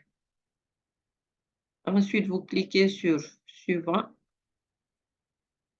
La deuxième partie est là. Universitaire. Voilà. Donc, la deuxième étape, c'est le dossier de soumission. On vous demande le titre du projet de thèse ou bien de l'article scientifique, le résumé du projet, la finalité du projet ou bien de l'article, la démarche méthodologique qui a été mise en œuvre pour aboutir à l'élaboration ou bien que vous comptez déployer pour finaliser, les contraintes rencontrées et mesures de mitigation apportées, et les papiers, les pièces justificatives qui sont demandées, notamment la copie légalisée des attestations de master ou de DIA, s'il s'agit des étudiants-chercheurs. En cliquant ici, vous aurez accès à un onglet qui vous permettra d'aller directement sur l'ordinateur et de télécharger le fichier. La copie légalisée de la carte d'étudiant, même process, en cliquant sur choisir un fichier. Copie légalisée de la carte nationale d'identité, même process. Ensuite, on vous demande de joindre le projet de recherche sur le thème, validé sur 10 pages maximum, ou bien le projet d'article validé. La lettre de recommandation de l'encadreur pour les doctorats et du recteur ou responsable du laboratoire pour les chercheurs. Le CV réactualisé, la lettre de motivation. Et enfin, le planning des activités et budget détaillé du projet de recherche ou bien du projet d'article. Et vous terminez par cliquer sur enregistrer pour aussi valider cette candidature sur la plateforme. Donc, n'oubliez pas, à chaque fois, il faut cliquer dès que vous terminez sur enregistrer pour sauvegarder, pour nous permettre à nous autres qui faisons le suivi derrière de vérifier effectivement si la soumission est complète et si toutes les informations sont inscrites. Et à vous aussi, vous aurez la possibilité de voir vraiment si la soumission est complète ou incomplète. Quand c'est complet, donc vous verrez ici, ça sera inscrit en vert complète. Globalement, c'est comme ça que fonctionne cette plateforme de soumission avec un même lien d'accès qui permet d'avoir les candidatures des collectivités, des journalistes et des chercheurs avec plusieurs entrées également pour chacune de ces catégories de distinction. Je vous remercie pour votre attention et reste à disposition pour les questions.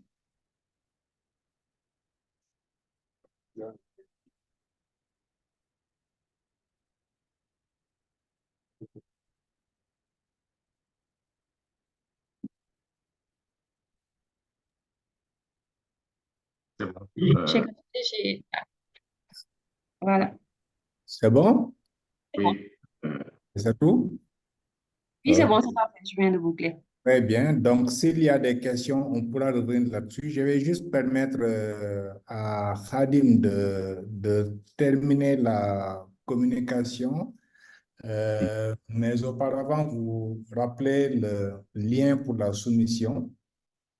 Et la plateforme est déjà ouverte, donc vous avez le lien pour la commission. Et également vous dire pour tous ceux qui veulent appuyer les collectivités territoriales à soumettre, bon, il y a cette possibilité d'avoir un support en ligne avec les numéros qui sont, que je présente maintenant. Le 221, c'est l'indicatif pays. C'est un numéro WhatsApp, hein? 76 401 50 et 10. Ça, c'est le numéro de support. Si vous avez des difficultés pour accéder à la plateforme, n'hésitez pas à appeler là-dessus ou à envoyer un message WhatsApp ou un message texto et vous aurez la réponse et rappel de la date de clôture ou la date, le deadline pour la soumission. À présent, je vais passer la parole à Khadim pour revenir sur les modalités. Khadim, c'est bon? Je quitte le partage? Oui, c'est bon. Parfait, à toi.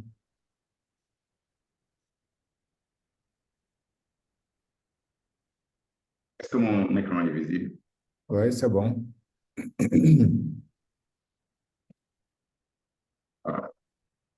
Merci, merci M. Kanouté. Donc, très rapidement, je vais revenir un peu sur les modalités de collaboration entre l'OIDP Afrique et les points focaux et accompagnateurs des collectivités territoriales pour la soumission des candidatures au prix d'excellence du leadership local. Donc, les objectifs de cette collaboration, ce sera de manière générale de faciliter et promouvoir la participation active des collectivités au prix d'excellence du leadership local.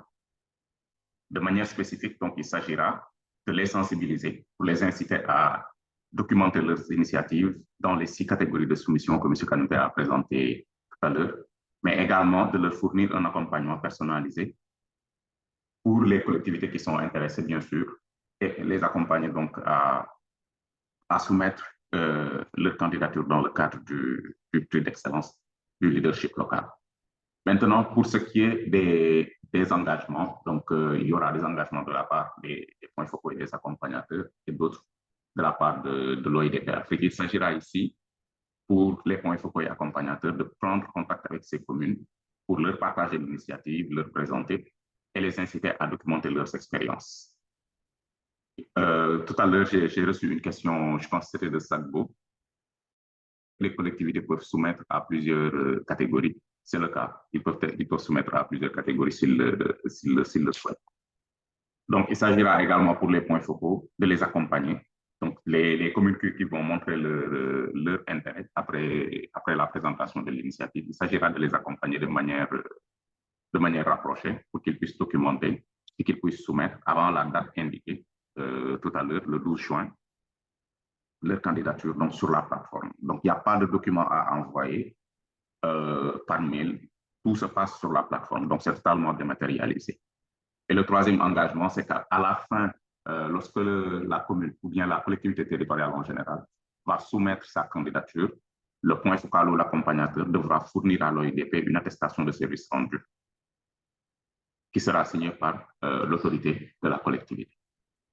Donc, en termes d'accompagnement, en termes d'engagement de l'OIDP Afrique, je pense que M. Kanouté est revenu sur un des engagements. Donc, c'est d'apporter un support technique en ligne, disponible 7 jours sur 7 via WhatsApp. Donc, ça peut être via un message vocal ou bien un message écrit.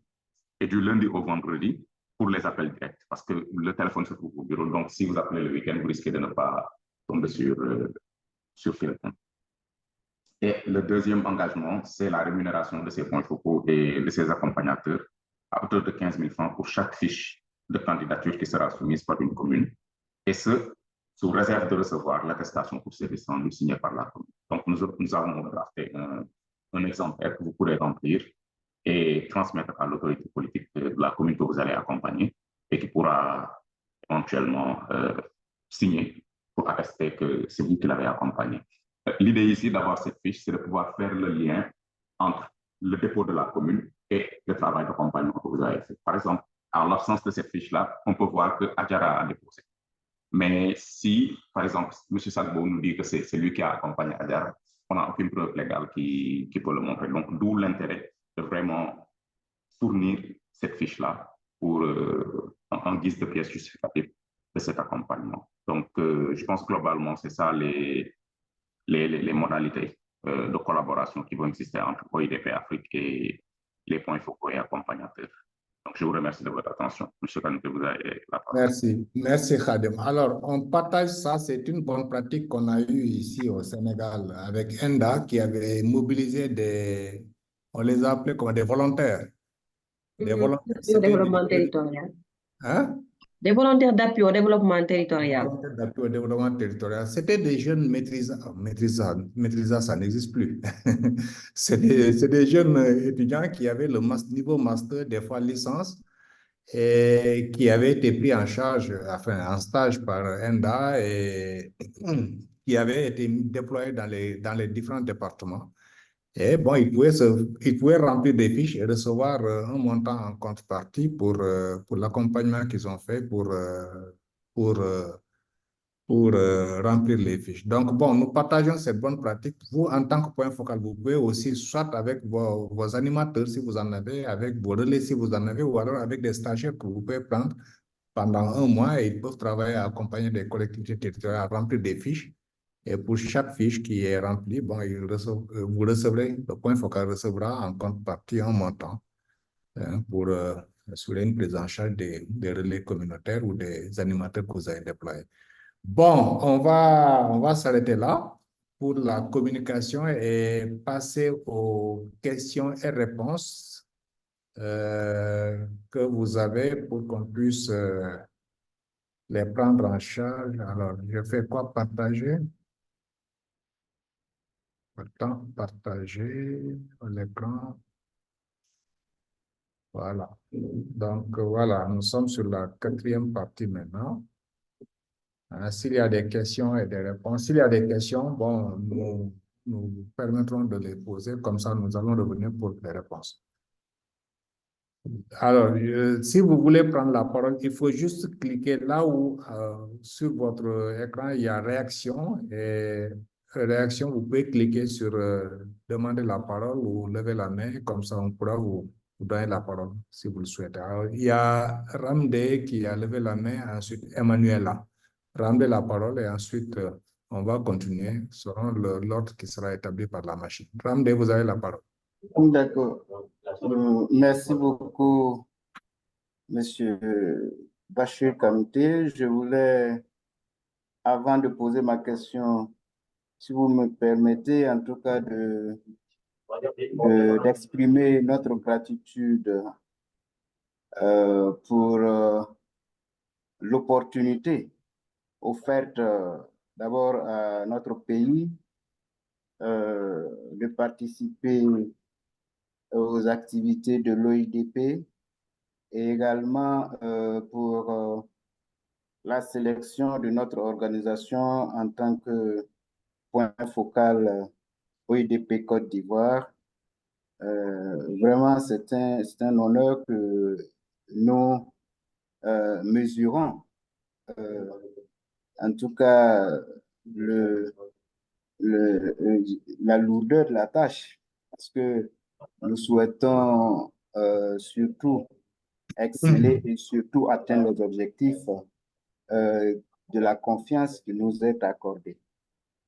Et merci beaucoup, Monsieur Bachir Kanouté, Monsieur Kadim et toute l'équipe d'ENDA et de l'OIDP, et vous transmettrons en tout cas nos remerciements et le remerciement de la Côte d'Ivoire à Monsieur le Président de l'OIDP.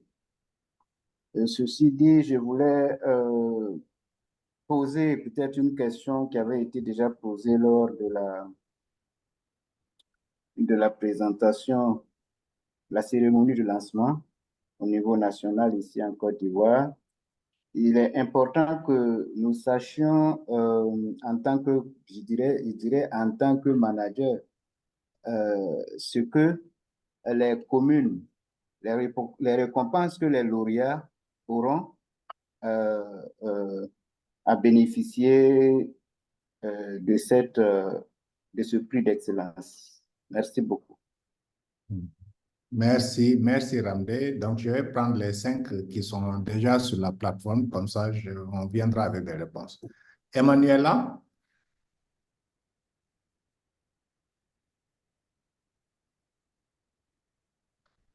Emmanuela, vous avez la parole? Oui, merci, Monsieur Kanouté. Ramdé, vous pouvez baisser la main, hein, s'il vous plaît. Oui. Voilà, Emmanuela, allez-y. Alors, j'ai une seule question. Je remercie déjà l'OIDP pour la présentation et toutes les explications qui ont été données. Je voudrais savoir s'il n'y a pas une limite pour la période de réalisation des expériences que les communes ou les journalistes ou les chercheurs auront à soumettre. S'il y a une limite. Oui, une limite. Est-ce que des expériences de 2010, par exemple, peuvent revenir? Ah, d'accord. Oui.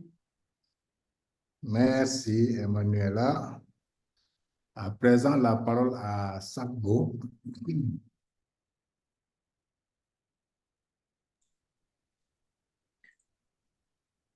Ok, merci à nouveau, Bachir. Merci. J'ai une seule préoccupation également, et cela concerne les communes qui voudraient postuler à plusieurs catégories. Comment cela va se passer sur la plateforme? Est-ce qu'il faudra finir de remplir une fiche et revenir sélectionner une autre catégorie, ou bien y a-t-il possibilité de documenter toutes les catégories au cours du seul remplissage? Je ne sais pas si ma préoccupation est comprise. Les communes qui souhaiteraient soumissionner ensemble sur une catégorie ou sur un cas à présenter. Oui, si une commune voudrait soumissionner à plusieurs catégories. D'accord. Voilà. D'accord, c'est Merci très beaucoup. bien. Merci, Sakbo, c'est noté. À présent, la parole à Diakité Mamadou. Et Mamadou Aliou Diallo se prépare.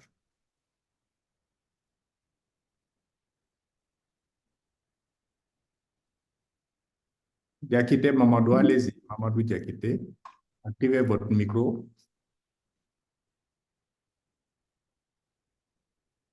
Peut-être qu'il ne m'entend pas. Bon, il ne m'entend pas. Je passe à Mamadou Aliou Diallo et je reviendrai sur Diakité. Ok. Merci, M. Bachir. Merci pour votre présentation. Et les autres collègues. Allez-y, Diallo. Ok. Non, d'abord, je vous remercie pour la présentation et pour la confiance. Ma première question, c'est, bon, nous, en Guinée-Bissau, ça fait déjà 30 ans de démocratie, des élections, mais on n'a pas encore eu les élections locales. Mais je pense que ça ne nous empêcherait pas de présenter avec les collectivités locales. Mais le défi, ça sera la soumission, parce que c'est le seul pays de l'UEMOA qui parle portugais. La langue du pays, c'est le portugais. Mais je vais essayer avec les potentiels candidats intéressés à postuler, de les appuyer si nécessaire pour la traduction de leur dossier de candidature. Mais peut-être à l'avenir, je pense que c'est une chose à tenir en compte pour les prix d'excellence. Si à l'avenir, on va ouvrir pour l'Afrique, il y a des pays anglophones, on a Guinée équatoriale qui parle espagnol, il y a des pays peut-être arabes Donc, à l'avenir, je pense que c'est une chose à tenir en compte, que la plateforme ouvre ces possibilités de chaque pays postuler dans leur propre langue officielle pour plus d'inclusion et participation. De façon résumée, c'est ça. Si j'ai des questions complémentaires, je vais vous contacter après la réunion. Merci. C'est très bien. Merci, Aliou. La question est notée. Je reviens vers Diakité, Mamadou Diakité. Merci, M. Bachir. Bonjour à tout le monde. Bonjour, Diakité. En fait, j'ai deux préoccupations. La première porte sur la plateforme de soumission des documents. Je vois sur une rubrique là où il est possible de joindre un fichier ou de faire un commentaire. La question est de savoir, est-ce que le fichier qu'on peut joindre aussi doit respecter le nombre de mots prévus? Ou encore, est-ce que c'est possible de faire un commentaire et d'appuyer ce commentaire dans le champ avec un fichier joint? Est-ce que ces deux-là sont permises? Ça, c'est par rapport à la première préoccupation. Maintenant, la deuxième préoccupation, c'est par rapport à l'appui que nous devrons faire à l'endroit des collectivités qui souhaitent postuler. Nous accompagnons une commune qui est une région qui est à peu près à 400 km de Bamako.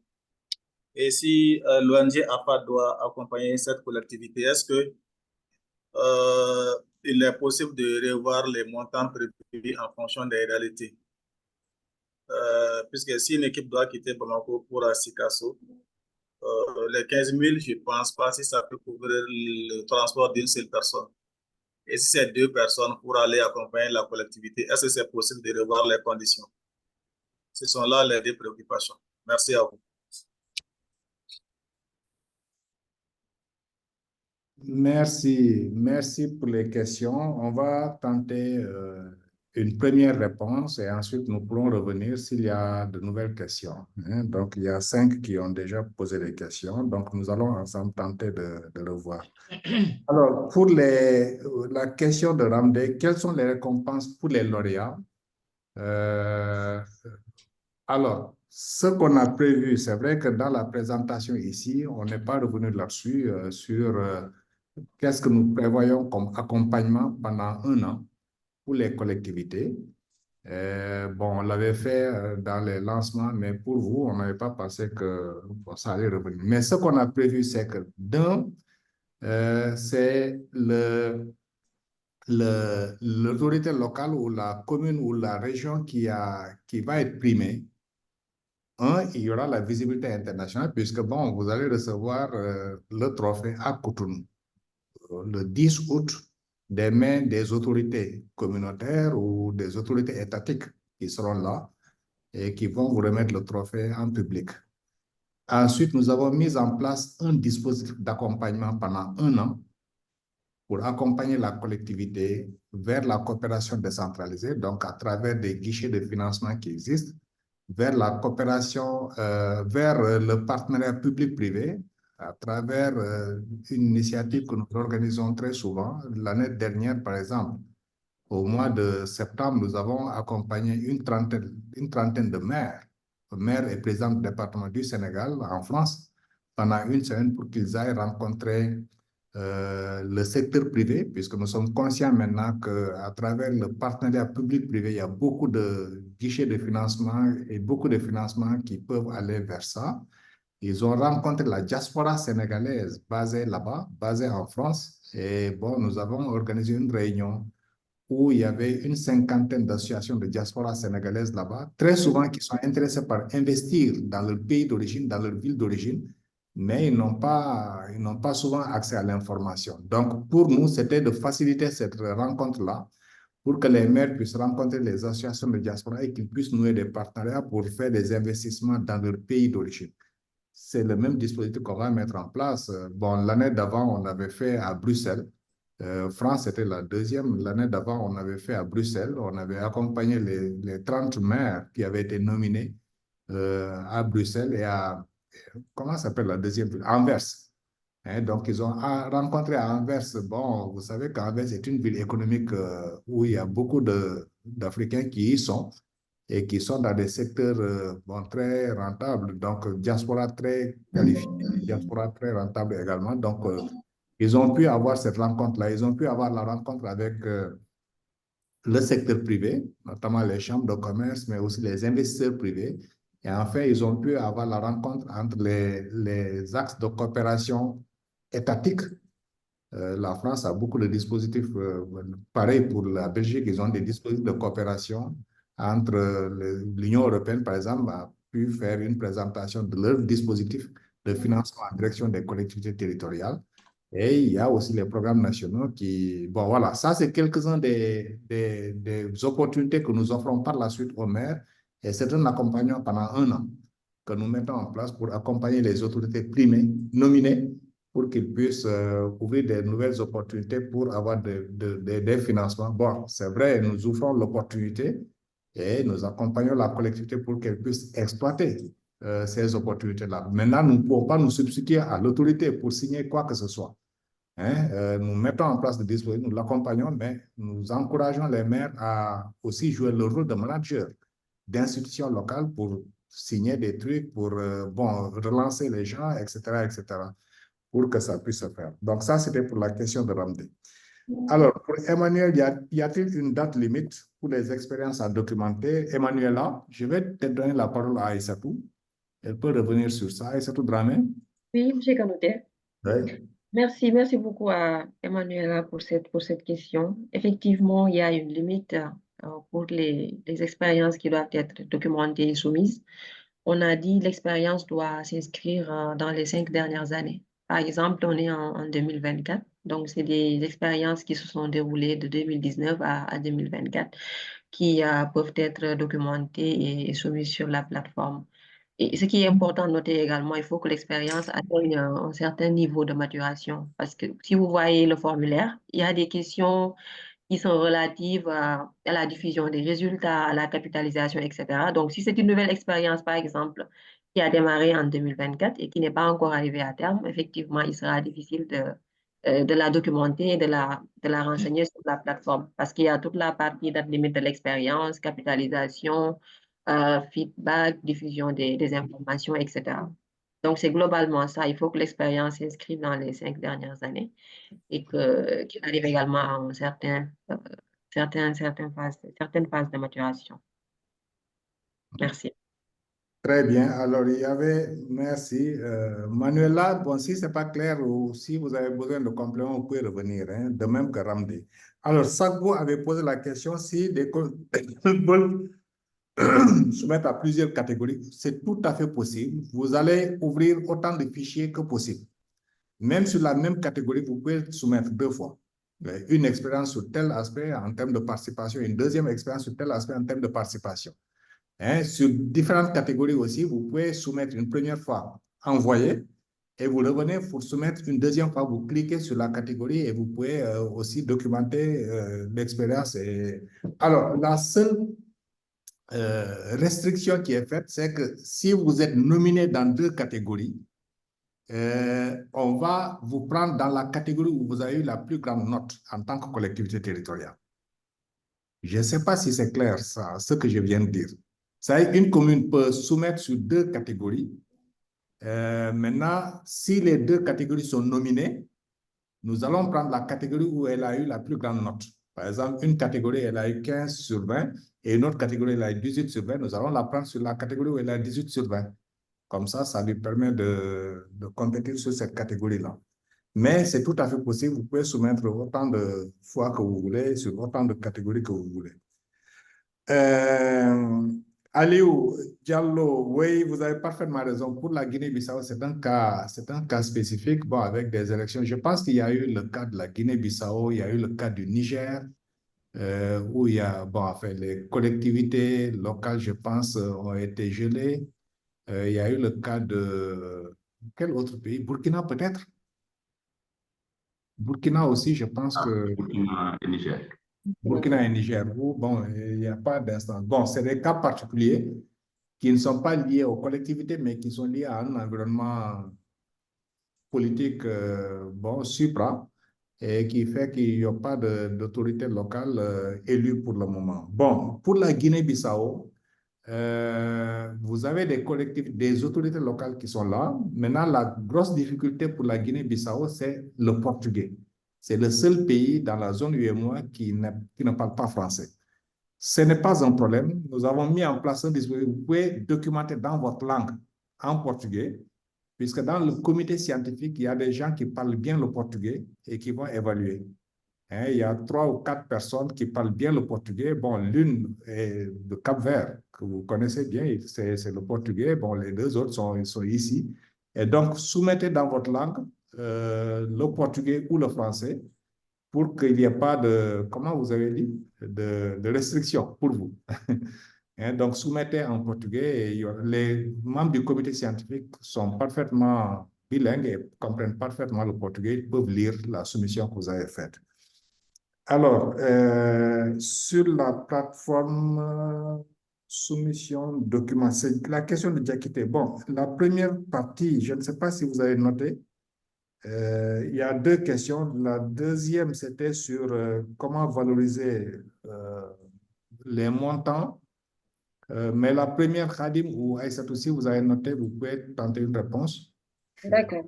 Je vais, pour la valorisation. Non, en fait, Diakité, le montant qu'on donne, c'est juste un soutien qu'on fait. Normalement, c'est les communes qui auraient dû vous payer ça, qui auraient dû vous payer pour que vous les aidez à documenter ce qu'ils font, puisque c'est eux qui vont en tirer un bénéfice. Bon, nous donnons juste un appui symbolique pour accompagner les collectivités à documenter ce qu'ils font. Bon, on n'a pas toutes les ressources nécessaires, puisque nous avons aussi nos propres limites. Nous avons nos propres limites financières qui font qu'on ne peut pas aller au-delà du montant qui est défini. Maintenant, je pense que les communes qui ont un intérêt peuvent aussi vous donner un appui pour que vous puissiez les aider à documenter. Sinon, eux-mêmes, leur personnel peut aussi documenter. Nous, ici, dans les communes où nous avons eu des soumissions, pour une bonne partie, c'est les secrétaires municipaux qui les ont fait. Ils ont documenté. Bon, c'est l'équivalent des SEGAL chez vous. Ils ont documenté, bon, l'équivalent de, comment vous l'appelez, non, c'est pas l'AMM, l'AMM. L'équivalent de l'AMM peut aussi les soutenir à faire. Mais bon, le point focal, on vous donne l'information. Mais bon, on n'a pas les moyens pour aller au-delà du montant qui est décliné. Puisque c'est juste un soutien qu'on fait pour celui qui élabore la fiche. Bon, est-ce que ça va nécessiter un déplacement pour aller jusque là-bas? Peut-être que vous pouvez le faire à distance aussi. Par WhatsApp, vous pouvez les aider à faire, vous leur montrez le truc et puis ils peuvent faire, vous pouvez relire, etc. etc. Bon, nous le faisons, c'est davantage pour suppléer aux communes qui n'ont pas de ressources humaines pour documenter leur propre fiche.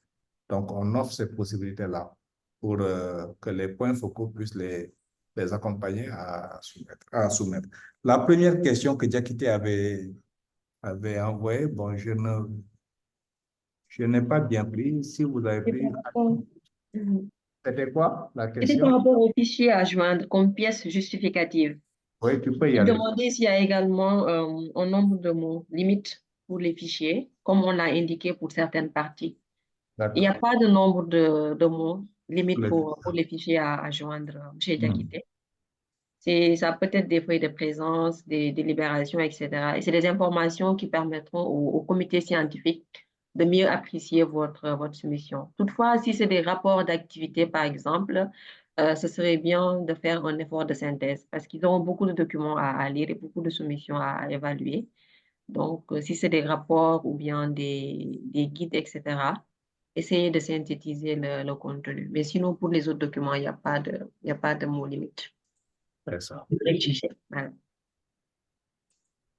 Très bien. Est-ce qu'il y a des compléments? Khadim, ça va? C'est bon? Oui, c'était juste peut-être pour apporter un complément par rapport à la question de M. Diakité concernant les déplacements. Vous leur avez suggéré tout à l'heure qu'ils peuvent faire ça également en ligne en utilisant WhatsApp. Peut-être que c'est bien aussi que l'OIDP leur mette à disposition la plateforme Zoom. On aura une salle qu'on peut leur donner s'ils souhaitent Oui, se c'est vrai. connecter à distance avec les collectivités. On peut vous donner un lien Zoom pour faciliter les échanges à distance. Oui, c'est aussi une possibilité qu'on vous offre. Si vous voulez travailler avec une commune, bon, on peut vous affecter un lien d'une salle comme celle-là dans laquelle nous sommes en train de travailler, où vous pouvez, bon, mais là, il faut le planifier pour éviter que, bon, dans la salle, que 2 ou 3 personnes se rencontrent parlant de différentes choses. Et donc, si vous nous envoyez en disant que tel jour, je veux travailler avec tel maire, on le planifie et on peut vous réserver la salle pour que vous puissiez travailler seul avec le maire ou l'équipe municipale dedans. Comme ça vous évite là aussi le déplacement. Avec le virtuel, maintenant, je pense que beaucoup de choses sont facilitées. Les choses puissent aller vite. Très bien, s'il y a d'autres questions, on les prend. Sinon, si dans nos réponses, ce n'est pas très clair pour vous aussi, vous pouvez revenir.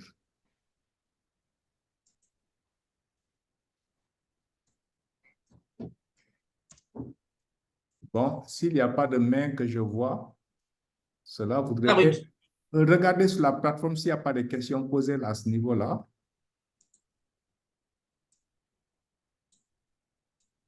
Non, il n'y en a pas. Il y a juste M. Diakité qui sollicite l'enregistrement après. Ce sera envoyé. Oui, on va vous envoyer l'enregistrement également pour que vous puissiez... Bien, alors, s'il n'y a pas de questions, je voudrais vous demander d'activer vos caméras pour la photo de famille ou photo de groupe avant de revenir sur la clôture.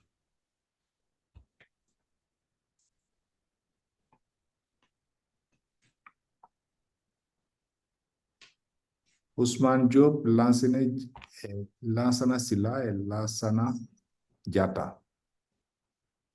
Comment on a fait pour avoir 2 Lansana sur la même plateforme?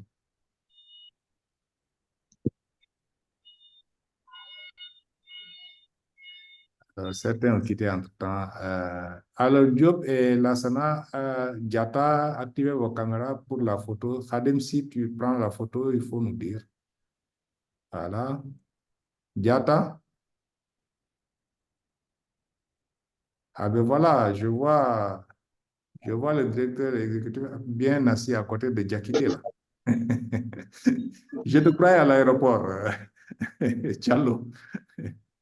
Sekou, Ahmed Sekou, je te croyais à l'aéroport. Ben voilà, tu es bien là.